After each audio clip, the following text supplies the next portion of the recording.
आ गया, देखो तो कृष्ण आ गया। सारे ब्रजवासी दौड़ पड़े, कन्हैया कन्हैया कन्हैया, दौड़ पड़े। सारे ब्रजवासी उद्धव को ही कृष्ण समझ गए, क्योंकि उद्धव भी कृष्ण जैसे ही दिखते थे। सारे ब्रजवासी लिपट गए, कन्हैया कन्हैया कन्हैया। पर भगवान का एक मित्र था, श्री दामा। श्री दामा कृष्ण से मिलने नहीं आया, रोने लगा श्री दामा। ब्रजवासियों ने कहा, लाला तो कुछ चलो ना है, कन्हैया से मिलवे को। लाला कहवे लगो, का बताऊं सखा, या कार्य कनवा ने तो जब से मोको छोड़ो है तब से मेरी याद ही आपको ना आई। अब मैं बात से गुस्सा हूं, कृष्ण से कहना कि मैं उससे गुस्सा हूं, जब तक वो आकर मुझसे माफी नहीं मांगता, कान पकड़ के उठक बैठक नहीं लगाता, तब तक मैं उससे माफ नहीं करूंगा। कोई अपने प्रेमियों को ऐसे छोड़ता है क्या? सारे सखा तो चले गए, पर श्री दामा किनारे बैठे रहे कृष्ण के इंतजार में, क्योंकि कृष्ण श्री दामा से बहुत प्यार करते थे। जब खेल खेला करते थे ना, तो भागवत के 10वें स्कंद में लिखा है कि भगवान जब खेल खेलते थे ना, तो श्री दामा से पराजित हो जाते थे खेल में। और श्री दामा, उस खेल का नियम था कि जो हारेगा वो जीतने वाले को अपनी पीठ में बिठाएगा। तो कृष्ण हार जाते थे और श्री दामा जीत जाता था। देखो तो भगवान की भगवत्ता, जिससे ब्रह्मा हार जाएं, जिसका पार ब्रह्मा ना पा सकें, वो एक साधारण से मनुष्य से हार जाता। सच कहूं भक्तों, पिता हमेशा अपने पुत्र से हारना ही चाहता है, गुरु सदा अपने शिष्य से हारना चाहता है, ऐसे भगवान अपने भक्त से सदा हारना चाहता है। भगवान अपने भक्त से कभी जीतना। श्री दामा से हार गए मेरे कन्हैया। अब श्री दामा बोले, तुम हारे हो तो बैल बनो। कन्हैया बैल बन गए। श्री दामा ऊपर बैठ गए, कन्हैया के दोनों कान पकड़ लिए, कहने लगे, चल मेरे घोड़े। जगत को नचाने वाले को ग्वाल वालों ने नचा, इसलिए ऐसे ही इसका नाम वृंदावन नहीं पड़ा। ऐसे ही इस धरती के लिए लोग मरते नहीं हैं। कुछ तो विशेषता है, ये वो ब्रजभूमि है, यहाँ ब्रजवासियों की भी बड़ी महिमा है। आज श्री दामा बोला, मैं नहीं जाऊंगा, पर मन मारा, क्या करूं, अभी तक नहीं आया, अभी तक नहीं आया। श्री दामा दौड़ कर गए, पता चला कि ये कृष्ण नहीं, कृष्ण का कोई सखा उद्धव नाम का है। सारे ब्रजवासी रोने लगे, कन्हैया तू इतना निर्दयी कैसे हो सकता है, इतना निर्दयी, तुझे हमारी याद नहीं आई? उद्धव जी ने कहा, भैया हमें कुछ समझ नहीं आ रहा, तुम रो क्यों रहे हो? ब्रजवासियों ने कहा, उद्धव तुम क्या जानो कि प्रेम क्या होता है? हा? प्रेम क्या होता है? तुमने कभी प्रेम शायद किया नहीं है, इसलिए जानते नहीं हो। बोलो तुम यहाँ क्यों आए हो? उद्धव जी ने कहा, मैं यशोदा माँ से मिलने आया, मैं यशोदा माँ से मिलने आया हूँ। जरा बता दो घर कौन सा है? ब्रजवासियों ने कहा, ये जो जल की धार आ रही है, जिस तरफ से जल की धार आ रही है, बस वही घर माँ यशोदा का। जल घर में से निकल रहा, ये जल नहीं है। जब से श्री कृष्ण छोड़ कर गए हैं, तब से गोपियों के आंसू, माँ यशोदा की आंखों के आंसू रुके ही नहीं, और इतने आंसू बहे कि छोटी सी नदी बन गई, और वो आंसू आज तक बह रहे हैं। आज इसलिए वृंदावन का पानी खारा है, क्योंकि आंसू अक्सर खारे होते हैं हमेशा। उद्धव चलते चलते घर पहुंच गए। जैसे ही दरवाजे के पास गए, तो सामने एक बूढ़ी सी महिला थी। वो कुछ वस्त्र अपने हाथ पे रख के कहती थी, कन्हैया बोल आज तू कौन से वस्त्र पहनेगा? तो कभी पल्ले के पास जाकर झूला झुलाती, तो कभी खाली मटकी पे मथानी डाल करके मंथन करती, कहती लाला देख तेरे लिए मक्खन निकाल रही हूँ। उद्धव को लगा ये पागल महिला कौन है, तभी आवाज लगाई, मैया, यशोदा मैया। आवाज लगाई तो यशोदा को लगा मेरा कृष्ण आ गया, और जब वो पलट कर देखा माँ ने तो हूबहू कृष्ण जैसे उद्धव जी थे। दौड़ पड़ी मेरी माँ, कन्हैया कन्हैया, हृदय से लगा लिया माँ यशोदा ने गोविंद। हृदय से लगकर रोने लगी, कन्हैया कैसा है तू, तुझे मेरी याद नहीं आई? उद्धव ने कहा माँ मैं कृष्ण नहीं, मैं उद्धव हूँ। माँ ने कहा मेरा कृष्ण नहीं है क्या? ना, वो नहीं आए, उन्होंने मुझे भेजा है अपना संदेशा लेकर। यशोदा धड़ाम से गिर पड़ी, कृष्ण कृष्ण कृष्ण कहते कहते। एक पल के लिए भी माँ को होश नहीं रहा, बस श्री कृष्ण कृष्ण। जब माँ गिरी तो नंद बाबा दौड़ पड़े। नंद बाबा ने उठाया, पानी का सिंचन किया, यशोदा को होश आया। तुम कौन हो बेटा? मैं कृष्ण का सखा हूँ। क्या नाम है? उद्धव। क्यों आए हो यहाँ? कृष्ण ने संदेशा पहुंचाया। यशोदा रोने लगी, वाह कन्हैया, इतने दिन बाद तुझे अपनी माँ की याद आई, उसमें भी तुझे फुर्सत नहीं मिली आने की, अपने सखा को पहुंचा दिया। लाला कौन सा अपराध किया था हमने जो तू मुझे इतनी बड़ी सजा दे रहा है? छोड़कर चला गया। तू जानता नहीं तेरी माँ मर जाएगी अब। उद्धव एक बार अपने कृष्ण से कह देना कि वो एक बार वृंदावन आ जाए, मेरे लिए ना सही अपनी गंगी नाम की गाय के लिए आ जाए। जिस गाय का मैं श्यामा गाय का दूध दोकर कृष्ण को पिलाती थी, आज वो गाय की हालत क्या है? बोले वो गाय नंद भवन की तरफ टुकुर टुकुर देखती रहती। सारी गायें तो चरने चली जाती हैं, पर वो गंगी नाम की गाय नंद द्वार पे खड़ी रहती है, मानो कृष्ण का इंतजार करती रहती है। जब कृष्ण नहीं आती तो वो गाय नंद भवन की परिक्रमा करने लगती है। उद्धव एक बार तुम कृष्ण से कह देना कि हम इंसान हैं, हम समझ सकते हैं, पर वो गाय नहीं समझती। कम से कम उस गाय के लिए तो तुम आ जाओ, एक बार उसके सिर पे हाथ रख दो, उसको प्यार कर लो। एक बार जब से गया है ना कृष्ण उद्धव, तब से इस गाय ने अभी तक चारा नहीं खाया, कुछ खाया नहीं, बस नंद भवन की तरफ टुकुर टुकुर देखती रहती है। जाकर थोड़ा सा पानी पीकर आ जाती है, फिर यहीं खड़ी। जब से कृष्ण गए हैं, देख रहा है ना उद्धव, ये देख गाय खड़ी है, ये गाय तब से यहीं खड़ी है जब से कृष्ण गए हैं। कह देना अपने कृष्ण से, इतना निर्दयी मत बने। एक बार कम से कम अपनी इस गाय के लिए तो आ जा। यही हालत राम के वनवास जाने पर कौशल्या माँ की थी। जासु वियोग विकल पशु ऐसे, प्रजा मातु पितु जीहि कैसे। जब भगवान श्री राम को सुमंत्र जी ने रथ पर बिठाया और राम जी जाने लगे, दशरथ जी तड़प रहे हैं, राम राम मुझे छोड़कर मत जाओ, राम मर जाऊंगा मैं।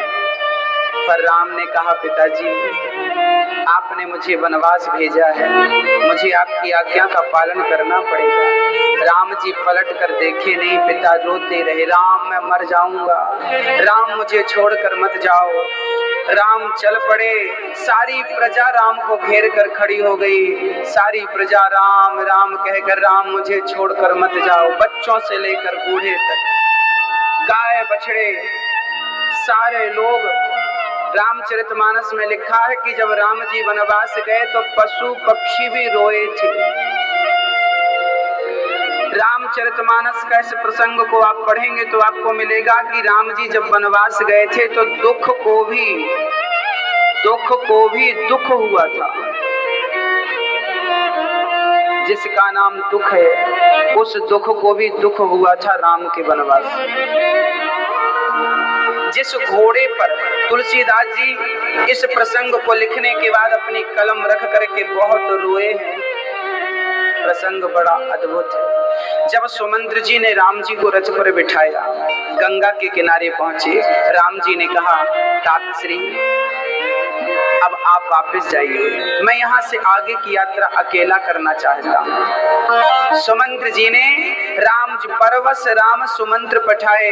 राम जी ने सुमंत्र को कहा, जाओ। सुमंत्र तो ठीक है, वापस जाने लगे, पर जिस रथ पर चढ़कर राम जी आए हैं, जब सुमंत्र जी उस रथ के घोड़ों को अयोध्या की तरफ मोड़ रहे थे तो वो घोड़े हिनहिना करके राम की तरफ भाग रहे थे। मानो वो घोड़ों की आंखों में आंसू था। वो स्वामी जी इस दर्शन को लिख रहे हैं कि घोड़ों की आंखों में आंसू थे, मानो वो घोड़े कह रहे थे कि मैं कितना अभागा हूँ, बताओ राम को मैं वनवास ले आकर छोड़ दे रहा हूँ। जासु वियोग, गोस्वामी जी ने चौपाई लिखी, जासु वियोग विकल पशु ऐसे, प्रजा मातु पितु जी हानि कैसे। जिनके वियोग में पशु पक्षियों की ये हालत है, उनके वियोग में अवधवासियों की माँ बाप की क्या स्थिति रही होगी। अब तो राम जी उन घोड़ों के पास आकर प्यार करते हैं। राम जी कहते हैं, जाओ मैं आऊंगा। जब घोड़े आए, दशरथ जी प्राण त्याग चुके थे। एक दिन महलों के बाहर माँ कौशल्या बैठी थी और राम के वियोग में कौशल्या माँ रो रही थी। तभी वहां से एक महिला निकली।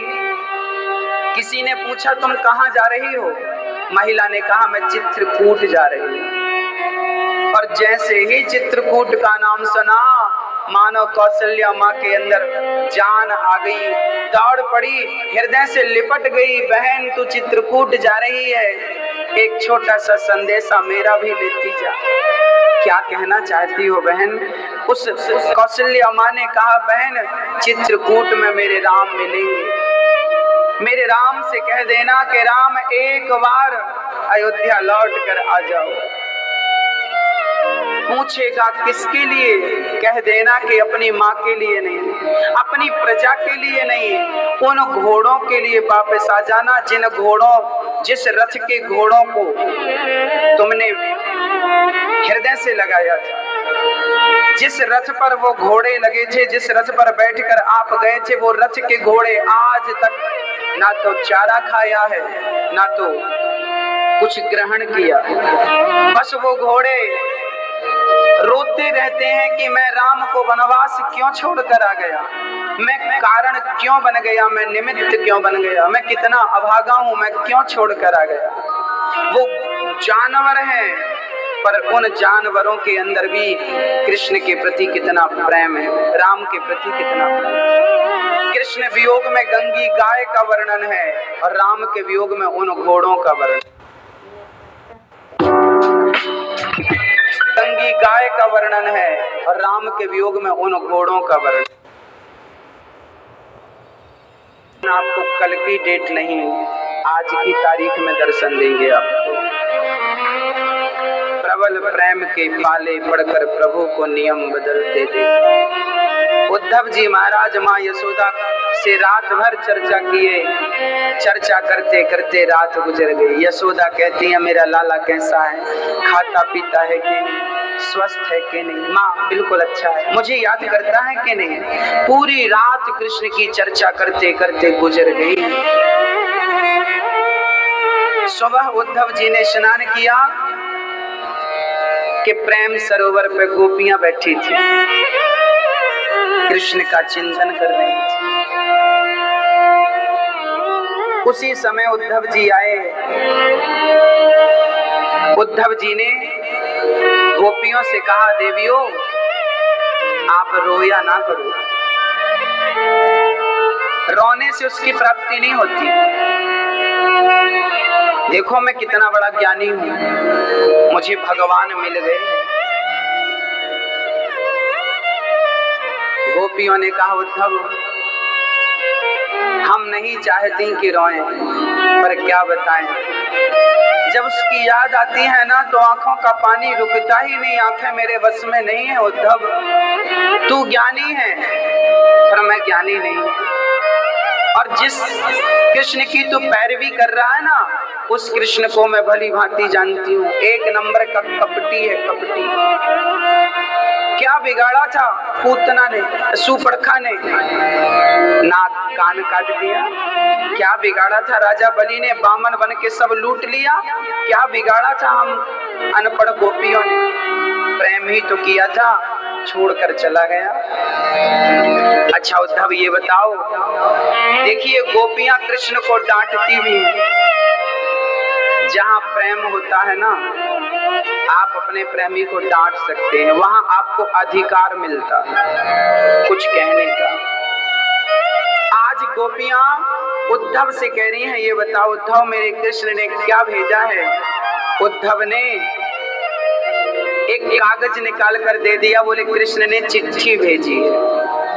सारी गोपियां उस चिट्ठी को लेकर अपने मस्तक से लगाती, अपने नेत्रों से लगाती, अपने होठों से लगाकर चुम्बन करती, और एक सखी ने उसे लेकर के हृदय से लगाया, तब तक दूसरी सखी ने उसका एक टुकड़ा फाड़ लिया, फिर वो अपने हृदय से, फिर तीसरी ने उस चिट्ठी के 50 टुकड़े कर दिए। सखियों ने टुकड़े करती गई। उद्धव जी बोले, सखियों अरे कम से कम कृष्ण ने चिट्ठी दी है, पढ़ तो लो, फाड़ दी तुमने।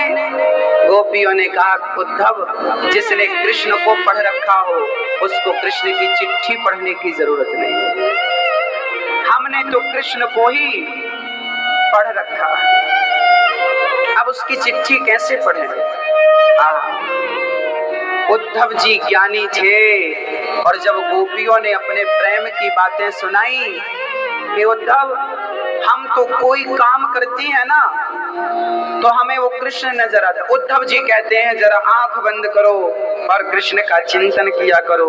गोपियां बोली, जिन्हें खुली आंखों में कृष्ण दिखता है उन्हें आंख बंद करने की जरूरत नहीं है। हम जो करती हैं वो काम करती हैं तो हमें कृष्ण का दर्शन होता है।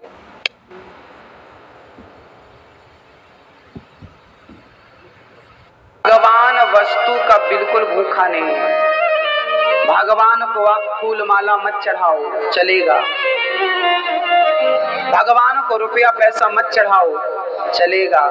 भगवान सोना चांदी हीरा मोती वस्तु विशेष के नहीं, केवल सच्चे प्रेम के भूखे, केवल राम ही केवल प्रेम प्यारा, जान ले ये जो जानने हारा। हाँ, केवल प्रेम चाहिए। इस कथा में हमारे भैया श्री दिनेश पालीवाल जी आए, भैया कल्याण जी आए, हमारे वही पहुंचा सकता। जितना प्रेम हम बेटे से करते हैं उतना प्रेम, चलो उतना ना सही, उससे आधा भी प्रेम तुम कृष्ण से कर लोगे तो बेड़ा पार हो जाएगा। आज 7वें दिन की कथा में आपसे मैं कुछ मांगना चाहता हूँ, क्या आप दे पाएंगे? कौन कौन देगा? मैं आपसे दक्षिणा मांगता हूँ, कौन देगा? आज मैं 7 दिन की कथा का 84 कोस की परिक्रमा का जो भी आपने यहाँ पर ग्रहण किया है उसकी मैं दक्षिणा मांगता हूँ। क्या आप देने को तैयार हैं? हाथ उठाकर कहिए देना। मैं पैसे नहीं मांगूंगा, निश्चिंत रहो, बिल्कुल मांग लूं। यदि आपने 7 दिन की कथा सुनी है, सीखा है, समझा है, परिक्रमा लगाई है, तो आज ये दास अनिरुद्ध आपके सामने झोली फैलाकर आज दक्षिणा मांगता है। दक्षिणा में ज्यादा कुछ नहीं, बस मुझे एक वादा करो, मुझे एक वादा करो कि रोज आप लोग अपनी आंखों के 2 आंसू निकालकर, रोज 2 आंसू निकालकर गोविंद के चरणों में रोज चढ़ाया करेंगे। यही वरदान, यही वचन मुझे दिया। यदि मैं आपसे कहूं कि आप मुझे पैसा दीजिए तो आप तुरंत दे देंगे। मैं पैसा बिल्कुल नहीं चाहता, मैं पैसे नहीं चाहता आपसे।